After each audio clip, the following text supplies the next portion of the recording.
So, we've said church growth isn't easy in a changing world, but we've also said God is already at work in our communities, opening up opportunities, stirring up questions. It's about looking for hidden leopards. Now we come to a crunch question. How do people find faith today? If you go back a generation, lots of people knew the answer to that question. People come to faith at big evangelistic events.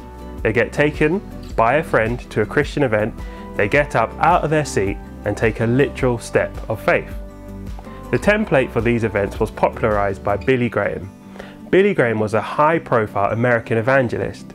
From the 1950s to the 1980s, he ran high-profile rallies in the UK, including a famous one at Haringey in 1954. Lots of people came to faith, including many who went on to become leaders in the Church of England.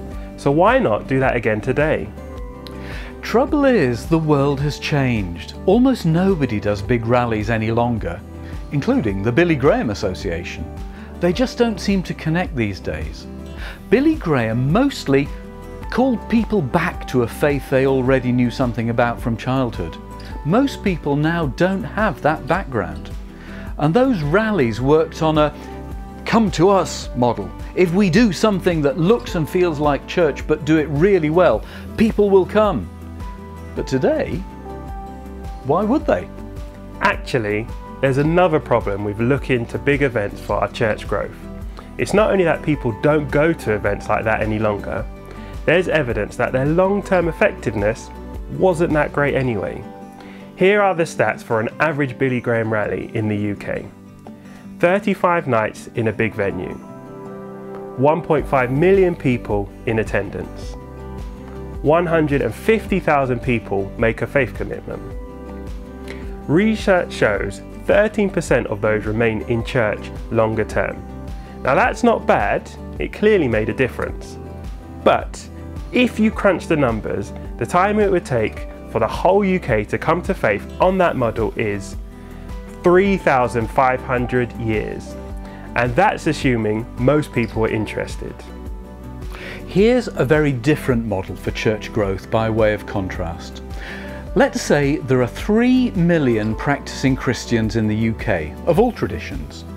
Every 5 years, each of those Christians helps one friend find faith. Every 5 years, each of those friends helps one person find faith. The number of years it would take for the whole UK to find faith? 25. I know, it makes lots of assumptions, including the assumption that most people are even open to faith. But think about the maths apart from anything else. A far more effective approach to church growth is through one-to-one relationships. Not high-profile events, but low-key relationships.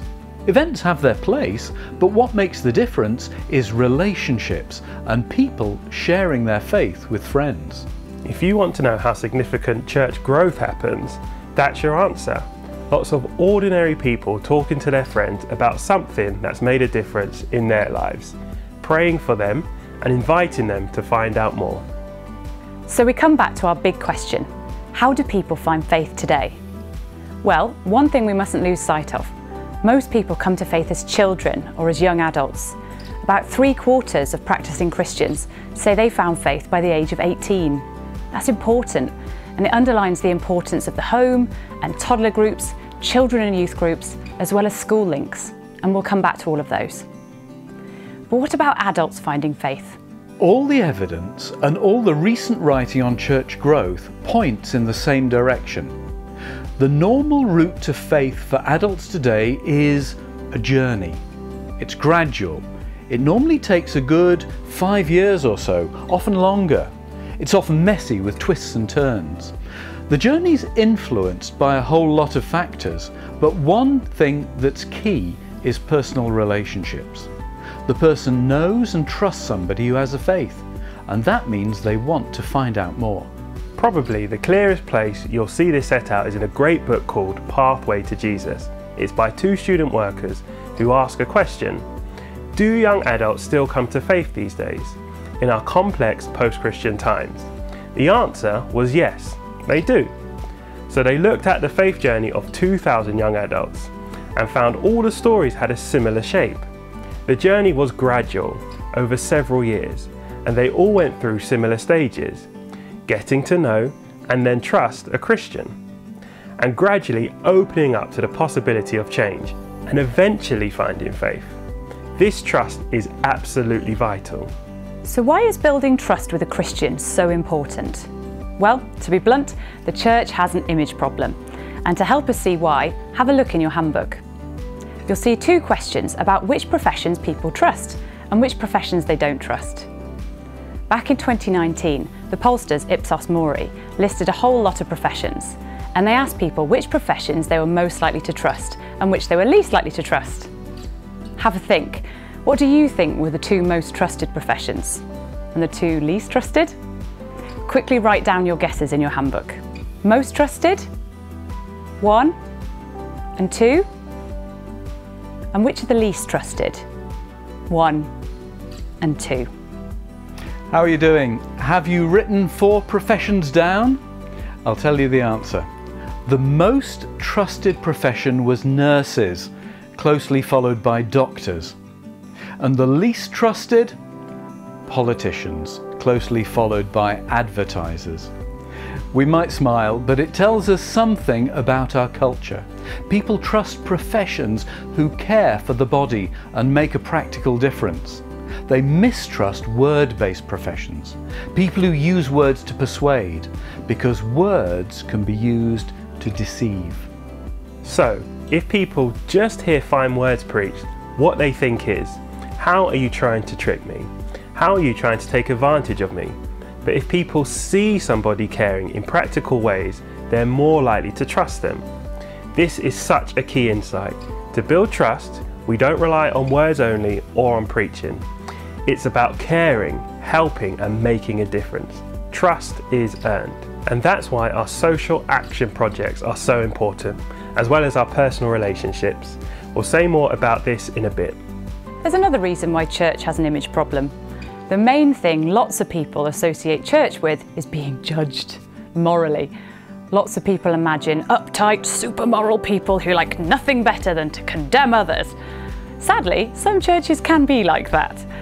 A visitor comes to church feeling nervous, and the first thing that happens is somebody tells them that they're in the wrong pew, or frowns at their toddler for making a noise.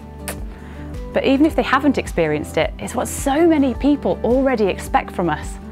Church is a place that you'll be judged and found wanting. Church is a place of fear. The first letter of John says, there is no fear in love. Perfect love drives out fear. That's the antidote. That's the solution. That's why it's so important our churches have a culture of invitation, a culture of love and welcome. Smiling at visitors and making them feel at home makes a real difference. And that's why it's important our churches are involved in community activities that build trust. We can't just assume people will trust us, quite the opposite. We have to show we care for people. These issues of trusting Christians and feeling loved are so foundational, and they completely shape our Stepping Stones model for growing a local church or faith community. Our Stepping Stones model builds on the work that's already happening in our churches with mission action planning. It takes it the next step. The Stepping Stones model centres on 2 key words. It's a search and it's a journey. And you'll see we summarise these 2 points in your handbook. 1. A search for hidden leopards. Focus on outsiders. Look and pray to see where God's already at work. 2. A journey. Coming to faith takes time. Journey with people and earn trust, and be intentional about making the most of our existing contacts to build love and trust. Putting in place stepping stones to help people progress. Including regular milestones, opportunities to find faith, go deeper in faith and apply faith. So that's the model we're going to unpack for you. Now, we know you're a diverse bunch taking part in this, in very different roles with very different levels of experience. So something that's a new idea to one person might be old hat to someone else. And that's okay, just bear with us. If there's one part that seems obvious to you, it might be new to somebody else. We reckon there'll be other bits you find new and different. So, back to the shape of this training. We started by looking at the search for hidden leopards. Then we looked at the idea of the journey. After your breakout group, we'll start to look more closely at our church contacts.